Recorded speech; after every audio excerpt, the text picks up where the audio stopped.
I want to ask you, when did you become interested in generative coaching? Well, that's a big question. I mean, you know, I've been doing the work I've been doing for 35 years, and you know, things have evolved from originally, you know, I was studying psychotherapy, and you know, the psychotherapy that I was developing was based on the work of Milton Erickson, as you know. Milton Erickson, I think, was one of the main people who began to shift therapy from talking about fixing people's problems or focusing primarily on the past to focusing on people's resources and attuning primarily to people's future, present and future. And so coaching sort of evolved out of that particular tradition. So, you know, over the past 35 years, it's something that I've been evolving into. The notion of generative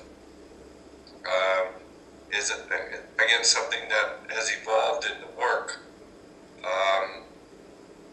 I think the key definition of the word generative is to be able to create something that has never been experienced before, to go beyond what's happened in the past and what's happening in the present, to be able to really create something new. So, you know, that's been in my work for a long time. I think the term has probably come up formally in the past 5 to 10 years. Okay, yes. And the other question is, but what is the difference between traditional coaching and generative coaching? Yeah, so I think traditional coaching, for the most part, is looking to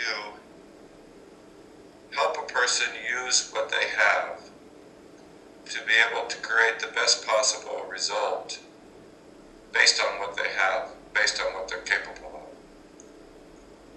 So we might say this is, sometimes it's described as second order change at the most. But it's still sort of accepting the person's box of identity, if you will, and working within that. Generative coaching tries to help a person to get outside of any box so that they can be able, again, to go beyond where they've ever been before.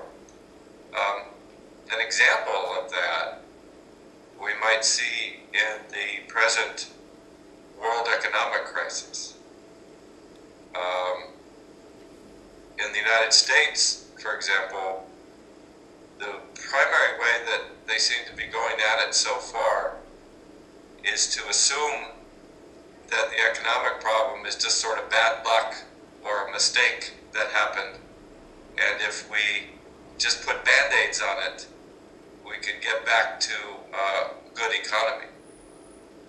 But a generative approach would say maybe we have to consider that the system itself is no longer working well. We have to create a new system. We have to go beyond the old thinking about a world economy and create a better new system. So that would be an example of what we would call it as a challenge of generative coaching versus traditional coaching. Yes, this is a beautiful example. The same is happening here in Italy, and I remember when I make this experience with you, that you remember every way that it's important to go around the problems. And, that's right. And yes. I remember that in the problem there is the solutions. Yes, that's right. Yeah. Yes. So practically, the way that we look at that in generative coaching, and what I'll be doing in the course, is to, first of all, focus not so much on the content of the challenge. So a person has to create a new business or has to reorganize their business, or maybe they have some problems with personnel. What we're primarily focusing on is a person's state that they're in when they go to solve a problem. We're saying that a person is only as good as the state of consciousness that they're in.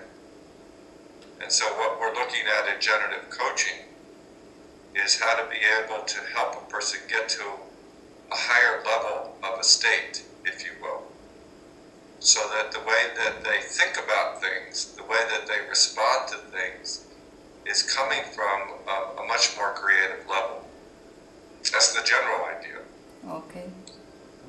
In the generative coaching approach that I do, we then get more specific in terms of what are the different types of states that we need to work with. And in generative coaching, we identify three. The first is the somatic state, the body state. Yes. The second is the cognitive state, which is the thinking that a person is using. And the third is the field state, which is the person's connection to the world beyond their individual self. And we see that each of these states can be at a low level, or what we say an ordinary level, or what we call a generative level. And in order for a person to do something creative, to be able to do something transformational, they have to be operating at this high level, this generative level. And that's exactly what we're looking to do in the course, is to identify how to do that and how to help your clients to be able to get into that state consistently. Yes, I understand what you are saying now. So, what are people going to learn during this workshop of generative coaching? Right. Well, they're going to learn this notion of, they say, what does it mean to be generative? Which I think I've touched upon. And then they're going to learn how to identify the basic components of a generative state, like I've been saying, and then a set of principles and techniques for how to be able to implement that. So primarily, as you know, the course will be practical. So we do, I will present some theoretical framework, and then we look at how to be able to apply it in specific cases. So I'll be doing demonstrations of coaching, applying a certain particular technique that will be along those lines of how to get into the generative somatic, how to get into the generative cognitive, how to get into the generative field, and then how to be able to help a person to do that, so whatever challenge they're facing, they can be able to meet that challenge in a positive and highly creative way. Thank So you. at the end of the 2 days, people should be able to go back into their coaching and see an immediate difference in the quality of their coaching. Oh, thank you. Thank you very much for your time. We appreciate and we hope to see you soon in Turin.